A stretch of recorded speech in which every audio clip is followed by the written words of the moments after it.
தோழிகளுக்கும் தோழர்களுக்கும் அன்பு வணக்கம். இது 5வது பாகம். போன பாகத்துல பரஞ்சோதியை நம்ம மகேந்திரவர்மரோட மடத்துல விட்டுட்டு வந்தோம்ல.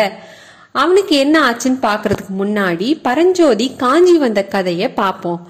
அவனும் புத்த பிக்ஷுவும் எப்படி ஒண்ணு சேர்ந்து வந்தாங்க அப்படிங்கறதையும் பாப்போம்.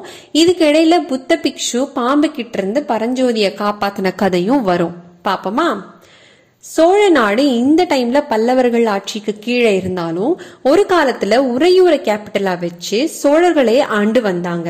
அப்படி அவங்க ஆண்டு வந்த காலத்துல செங்காட்டாங்குடிங்கிற கிராமத்துல மாமாத்திரர் அப்படிங்கிற பழங்குடி வம்சம் வாழ்ந்து வந்துச்சு. மாமாத்திரர் அப்படின்னா வைத்தியருங்க அப்படின்னு அர்த்தம். ஆனா இவங்க சோழர்கள் ஆண்ட காலத்துல படை தளபதிகளாவே அதிகபட்சம் இருந்தாங்க. மெல்ல சோழ வம்சம் பல்லவர்களுக்கு கீழே போனப்போ இந்த வம்சமும் அவங்க பெருமையை இழந்து போர் புரியறத விட்டுட்டு விவசாயத்தை மேற்கொண்டாங்க. இந்த வம்சத்துல பிறந்தவன் தான் நம்ம பரஞ்சோதி. குழந்தையிலேயே அப்பாவை இழந்த பரஞ்சோதி அம்மாக்கு செல்ல பிள்ளையாவே வளர்ந்தான். அவங்க அம்மா பேரு வடிவழகி அம்மை. மொரடன், பொல்லாதவன் அப்படின்னு தான் இவனை ஊர்க்காரங்கெல்லாம் கூப்பிடுவாங்க. எல்லாத்துக்கும் கை ஓங்குறது தான் பரஞ்சோதியோட வழக்கம். ஏன்னா அவன் வம்சம் அப்படி. என்ன பண்றது? கழி விளையாட்டு, கத்தி விளையாட்டு, மல்யுத்தம், வேல் எறிதல்னு அவனுக்கு தெரியாத வித்தையே இல்லை. கழி விளையாட்டுனா கம்பு சுத்துறதுங்க. என்னதான் வடிவழகி அம்மை பரஞ்சோதி மேல உயிரே வச்சிருந்தாலும் அவன் மொரடனா இருக்கிறது அவங்களுக்கு கவலையாவே இருந்துச்சு. அவங்க சிவபக்தியிலையும் கலையிலையும் சிறந்து விளங்கின குடும்பத்தை சேர்ந்தவங்க. சண்டை சமாச்சாரம்லாம் அவங்களுக்கு பிடிக்கல. அவங்க அண்ணன் ஒரு புகழ்மிக்க டாக்டரா இருந்தாரு. அவர் பேரு சிவனேச செல்வர். திருவேங்காட்டு பகுதியில இருந்தாரு. அது இப்போ இருக்க மயிலாடுதுறை டிஸ்ட்ரிக்ட்ல இருக்கு. தமிழ், வடமொழின்னு நிறைய லாங்குவேஜஸ் தெரிஞ்சு வச்சிருந்தாரு. அவரும் சிவபக்தர் தான். அவரோட மூத்த பொண்ணு ஒருத்தி இருந்தா. அவ பேரு உமையாள். அழகுலையும் குணத்திலையும் அவளுக்கு ஈடு இல்லைன்னே சொல்லலாம். நல்ல படிச்ச பொண்ணு, சிவபக்திலையும் சிறந்து விளங்குற தங்கமான பொண்ணு. இவளதான் பரஞ்சோதிக்கு கட்டி வைக்கணும் அப்படின்னு அவங்க அம்மாக்கு ஆசை. ஆனா இப்படி ஒரு மொரடனுக்கு அவரோட பொண்ணை தருவாரா அப்படிங்கிற ஒரு டவுட்டுமே அவங்களுக்கு கூட இருந்துச்சு. அந்த பொண்ணுக்கு ஈடா பரஞ்சோதியையும் எப்படியாச்சும் படிக்க வச்சிடணும் அப்படின்னு அவங்க சின்ன வயசுல இருக்கும் போதே நிறைய ட்ரை பண்ணிருக்காங்க. ஆனா அவனுக்கு படிப்பு சொல்லி கொடுத்த வந்த நிறைய அண்ணாவிகள், அதாவது ஆசிரியர்கள், ஒட்டுமொத்த பேரும் ஒரே கருத்து தான் சொன்னாங்க இவனை பத்தி. உங்க பையன் புத்திசாலிங்கிறதுல எந்த சந்தேகமும் இல்ல. எல்லாத்தையும் சூப்பரா கிராஸ் பண்ணிக்கிறான். ஒரு தடவை அவனுக்கு உட்கார வச்சு சொல்லி கொடுத்தாலே போதும். ஆனா அந்த ஒரு தடவை அவனை உட்கார வைக்கிறதுக்குள்ள எங்க பாடு திண்டாட்டம் தான் அப்படின்னு சொல்லிட்டாங்க. சரி, இவனுதான் மொரடனாச்சே, மொரட்டுவாதியார் யார்கிட்டயாச்சு அடங்குவானான்னு நினைச்சு அதையும் முயற்சி பண்ணாங்க அவங்க அம்மா. விளைவு, அந்த மொரட்டு வாதியாருங்கெல்லாம் சொல்லாம கொள்ளாம ஊரை விட்டு ஓடினதுதான் மிச்சம். அவ்வளோ அழிச்சியாட்டம் பண்ணிருக்கா நம்ம பரஞ்சோதி. சோழர்கள் காலத்துல இருந்துதான் பொங்கல் பண்டிகை கொண்டாடப்பட்டுச்சு அப்படின்னு சரித்திர வல்லுநர்கள்லாம் சொல்றாங்க. அப்படி ஒரு வருஷம் பொங்கலுக்காக பரஞ்சோதியும் அவனோட அம்மாவும் அவனோட டாக்டர் மாமா ஊருக்கு போக அங்க பரஞ்சோதி உமையாள பார்த்தான். அவளோட கல்யாண பேச்சு வீட்டுல போயிட்டு இருந்துச்சு. அவனோட அம்மாவும் மாமாவும் பரஞ்சோதிய பத்தி வருத்தப்பட்டு பேசிட்டு இருக்கிறதையும் கேட்டான். அவங்க 2 பேருக்கும் தான் கல்யாணம் பண்ணி வைக்கணுங்கிறது 2 வீட்லயும் ஆசைப்படுறாங்க அப்படின்னு புரிஞ்சுக்கிட்டான். பண்டிகை எல்லாம் முடிஞ்சுது. வீடு திரும்பினாங்க பரஞ்சோதியும் அவனோட அம்மாவும்.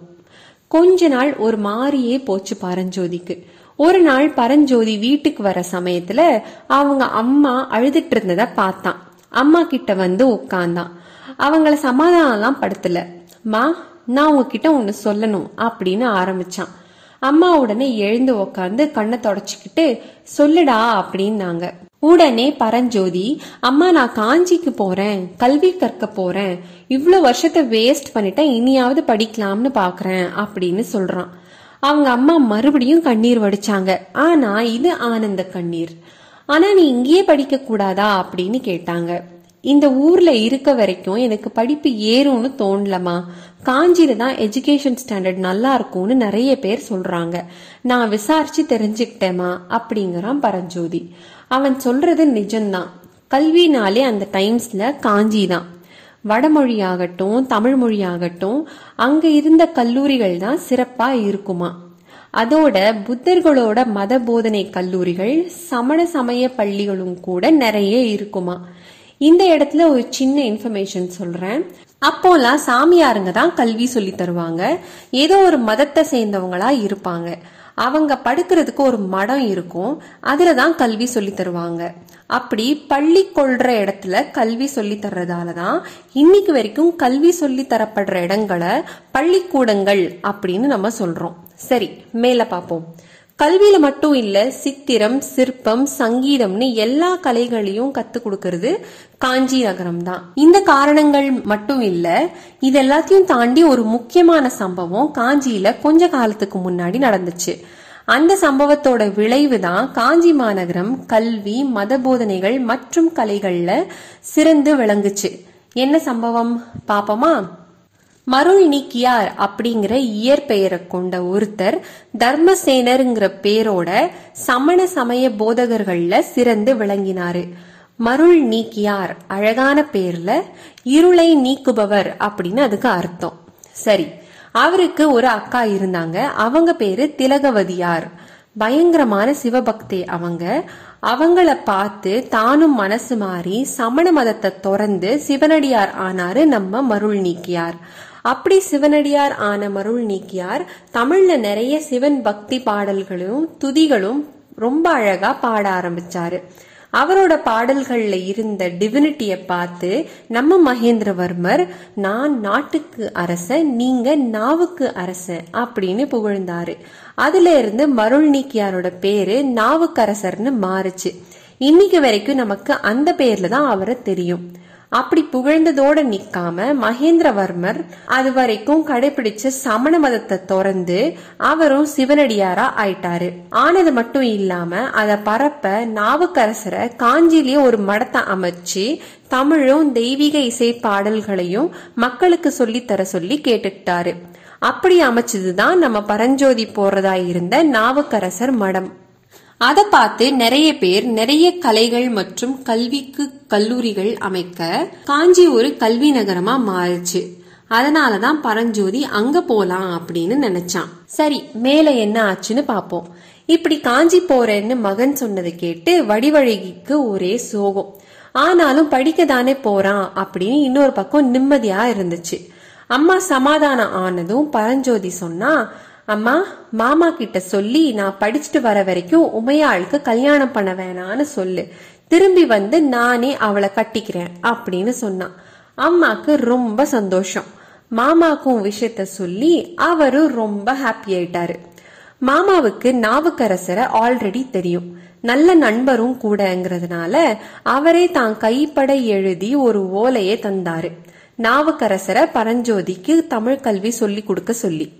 தமிழ் கல்வியோட சேர்ந்து ஏதோ ஒரு கலையும் கத்துக்கணும் அப்படின்னு சொல்லி அவரோட பழைய நண்பரான ஆயன சிற்பிக்கு ஒரு ஓலை எழுதி கொடுத்தாரு. அதுக்கும் மேல நீ வந்ததும் உமையாள் உனக்குதான் அப்படின்னு தீர்மானமா வேற சொல்லிட்டாரு. எல்லாம் முடிவானதும் பரஞ்சோதி காஞ்சிக்கு புறப்படுறான். போறப்போ மாமா ஒன்னு சொன்னாங்க, ரொம்ப தூரம் போற, சோ பாதுகாப்புக்காக வேலை கையில வச்சுக்கிறது சரிதான், ஆனா காஞ்சி போனதும் அத தலை சுத்தி கீழே போட்டுறணும், சரியா? படிப்புல மட்டும்தான் கவனம் இருக்கணும் அப்படின்னு சொல்லி அமிச்சாரு. இப்படிதான் பரஞ்சோதி காஞ்சிக்கு வந்தான். சரி, புத்த பிக்ஷுவை எங்க சந்திச்சான் தெரிஞ்சுப்போமா? காஞ்சிக்கு நடந்துதான் போகணும். நடந்து டயர்டானா பரஞ்சோதி காஞ்சிக்கு இன்னும் கொஞ்ச தூரம் தான் இருக்குன்னு தெரிஞ்சுக்கிட்டு கொஞ்சம் இளைப்பாரிட்டு போலாம் அப்படின்னு ரோட்டோரமா இருக்க ஒரு மரத்தடியில தூங்கினான். அவன் தலைமாட்டுல அவனோட மூட்டையும் பக்கத்துல வேலும் வச்சுட்டு தூங்கினான். கொஞ்ச நேரத்துக்கெல்லாம் அந்த ரோட்ல ஒரு புத்த சன்னியாசி வர்றத பார்த்தான். அவங்க அம்மா சொன்னதுதான் அவனுக்கு ஞாபகம் வந்துச்சு. தம்பி, புத்தர்கள் சமணர்கள் கூடலாம் பழகவே கூடாது என்ன அப்படின்னு. சரி, எதுக்கு அவர்கிட்ட பேசிக்கிட்டு அப்படின்னு பரஞ்சோதி அவரை பார்த்தும் பார்க்காத மாதிரி கண்ணை மூடிட்டான். அவரு கடந்து போற வரைக்கும் இப்படியே ஆக்ட் பண்ணிட வேண்டியதுதான் அப்படின்னு முடிவு பண்ணான். பார்த்தா கொஞ்ச நேரத்துல யாரோ பக்கத்துல வந்து நிக்கிற மாதிரி தெரிஞ்சுது. டக்குன்னு கண்ணை திறந்தா புத்த சன்னியாசியே தான். மூஞ்ச க்ளோஸ்அப்ல வச்சு பயமுறுத்திட்டாரு. ஆல்ரெடி அவரு ஆளே கொஞ்சம் பயங்கரமா தான் இருந்தாரு. கையில வேற ஒரு 5 அடி நீளத்துக்கு ஒரு பாம்பை தலைக்கீழ புடிச்சிட்டு இருந்தாரு. ஒரு செகண்ட் பரஞ்சோதி பயந்துட்டான். ரொம்ப நீளமான பாம்பு, ஆனா செத்த பாம்பு மாதிரி தெரிஞ்சுது. ஏன்னா அது உடம்புல இருந்து ரத்தத்தை பார்த்தான் பரஞ்சோதி. சாமி, இது என்னது? ஏன் இது இப்படி புடிச்சிட்டு நிக்கிறீங்க? தூக்கி போடுங்க, பார்க்கவே கொடூரமா இருக்கு அப்படின்னா பரஞ்சோதி. அதுக்கு சாமி சொன்னாரே, தம்பி, இந்த மாதிரி காட்டு பகுதியில இப்படி தனியா வந்து தூங்கலாமா? நான் மட்டும் வரலன்னா இந்த பாம்பு உன்னை கொத்தி இருக்கும் அப்படின்னு சொல்லிட்டு பாம்பை தூக்கி தூர போட்டாரு. பரஞ்சோதி உடனே, அப்படியா சாமி, நல்ல வேலை, நான் வேற எங்க அம்மாக்கு ஒரே பையன், ரொம்ப நன்றி சாமி, எங்க அம்மாக்கு தெரிஞ்சா உங்களுக்கு பெரிய தேங்க்ஸ் சொல்லுவாங்க அப்படின்னு சொன்னான். உடனே மூட்டையையும் வேலையும் கையில எடுத்துட்டு, உங்க பேர் என்ன சாமி? எங்க அம்மா கிட்ட சொல்லணும்ல, இன்னாருதான் என்னை காப்பாத்தினாருன்னு, அதான் கேக்குறேன் அப்படின்னு கேட்டான். நாகநந்தி அப்படின்னு என்ன கூப்பிடுவாங்க. உனக்கு எங்க போகணும் தம்பி அப்படின்னாரு சாமியாரு. நம்ம கெஸ் கூட ஓரளவுக்கு கரெக்ட் தாங்க. முன்னாடியே நம்ம இவரோட பேரு பாம்பு சம்பந்தப்பட்டதா தான் இருக்கணும் அப்படின்னு யோசிச்சோம்ல. எவ்வளவு பொருத்தமா இருக்கு பாருங்க இவரோட பேரு. நம்ம மட்டும் இல்ல, பரஞ்சோதியும் அதையே தான் நினைச்சான். நான் காஞ்சிக்கு போறேன் சாமி அப்படின்னு சொன்னான். அப்படியா, நானும் அங்கேயே தான் போறேன், நல்ல கம்பெனி, வா போலாம் அப்படின்னாரு. இப்படிதான் இவங்க 2 பேரும் காஞ்சி வரைக்கும் போய் பாதை மாறி இப்போ நம்ம பரஞ்சோதி த சோ கால்ட் மகேந்திரவர்மரோட மடத்துல இருக்கான். அது நிஜமாலே மடமா இல்ல ஜெயிலா? மேல என்னாச்சு? அடுத்த பாகத்துல பாப்போம்.